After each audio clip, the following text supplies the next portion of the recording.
माँ की नसीहत या सासू माँ की नसीहत किसकी सुनूं? मम्मी, इतने बड़े परिवार में आपने मेरा रिश्ता कर दिया। कैसे संभालूंगी मैं इतनी भीड़ को? नैना का रिश्ता एक संयुक्त परिवार में हुआ तो वे अपनी मम्मी से झुलझुला कर बोली, नैना, संयुक्त परिवार अभी तुम्हें भीड़ और बोझ दिखाई दे रहा है, लेकिन एक दिन तुम कहोगी कि पापा ने बहुत अच्छा किया जो मुझे संयुक्त परिवार में बिहा करके। नैना के पापा संजीव जी बोले, वैसे आप एक बार और सोच लेते, हमारी फूल सी बच्ची इतने सारे लोगों का खाना बनाते बनाते सूख कर काटा हो जाएगी।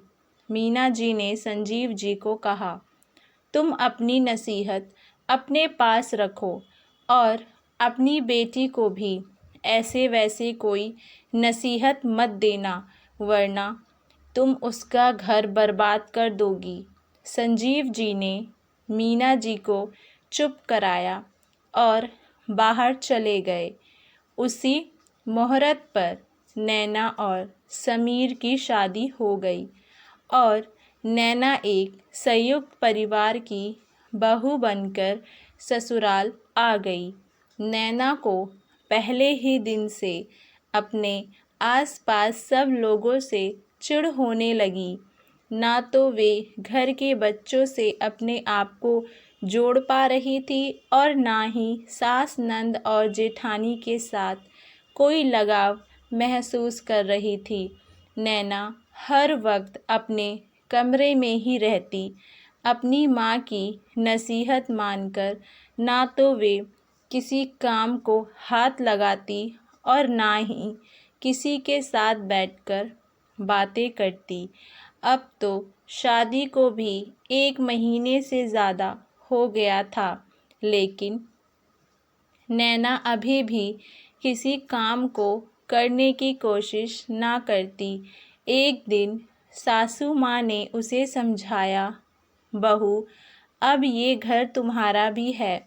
घर में सबके साथ बैठो, अपने मन की बात कहो, कुछ काम में हाथ बटाओ तो सब तुम्हें अपने से लगने लगेंगे।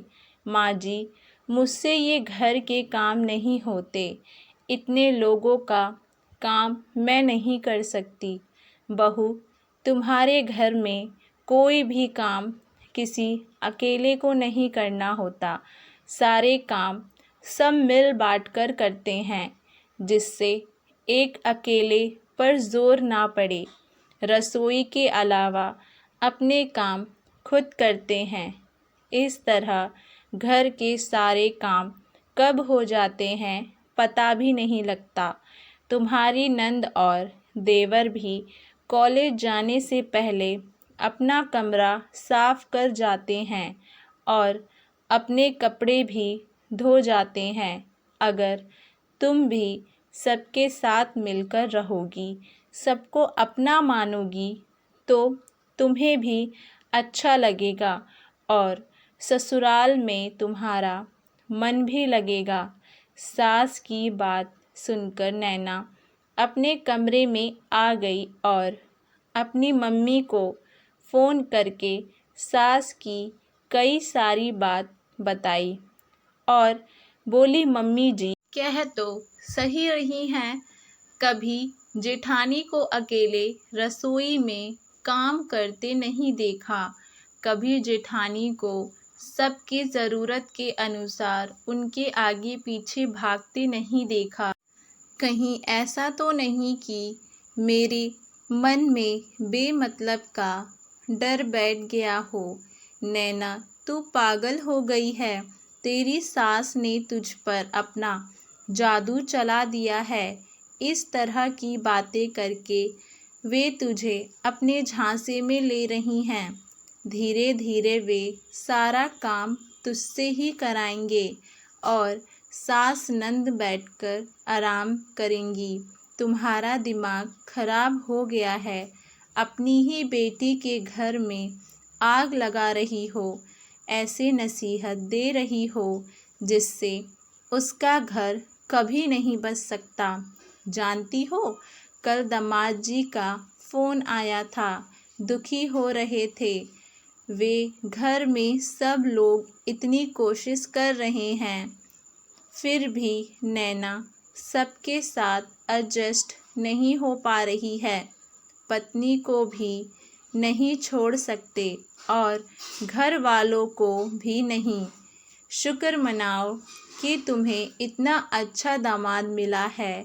अगर वे नैना को मायके छोड़ जाते कि जब तक वे अपना व्यवहार नहीं बदलेगी तब तक वापस ना आए, तो तुम दोनों माँ बेटी क्या करती। वहाँ सास भी उसकी माँ की तरह है। अगर उनसे प्यार सम्मान चाहिए तो उन्हें डांटने के हक भी तो देना होगा। नैना, तुम अपनी माँ की नहीं, सासू माँ की नसीहत पर चलो। बिटिया, अभी तुम्हारी पूरी जिंदगी पड़ी है, अपना घर बर्बाद मत करो, कहकर संजीव जी ने फ़ोन काट दिया। नैना ने अपने पापा की बात सुनी और उन बातों की गहराई को समझने की कोशिश की। अब तक मम्मी की नसीहत पर चलकर देख लिया, क्यों ना अब पापा की नसीहत पर चलकर देखूं। नैना उठी और सीधे रसोई में पहुंची। देखा जेठानी सबके लिए चाय नाश्ता बना रही है। नंद बाहर टेबल पर अरेंजमेंट कर रही है और सासू माँ बैठे बैठे पकौड़े के लिए सब्जी काट रही हैं। लाइए मम्मी जी, ये मैं करती हूँ, आप सबको चाय के लिए बुला लीजिए।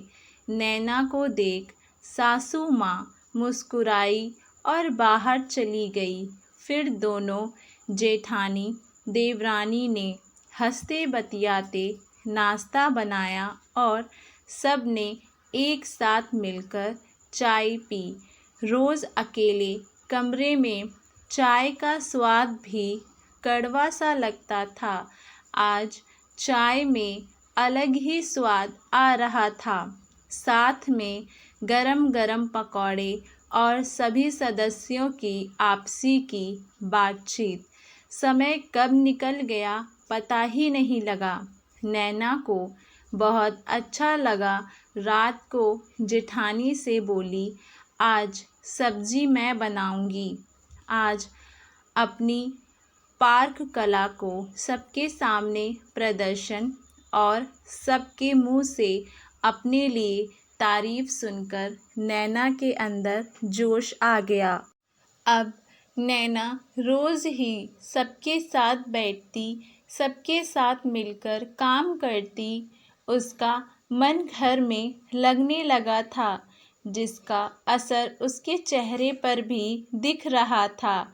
बुझी बुझी सी रहने वाली नैना अब खिलने लगी थी। अब उसका रूप खिल गया था, जिसका असर समीर के प्यार में भी दिखने लगा।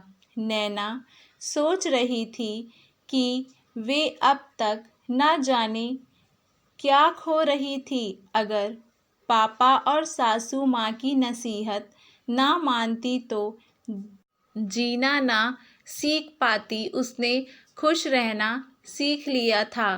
अपने लिए घर में प्यार सम्मान की जगह कैसे बनाते हैं वे सीख लिया था।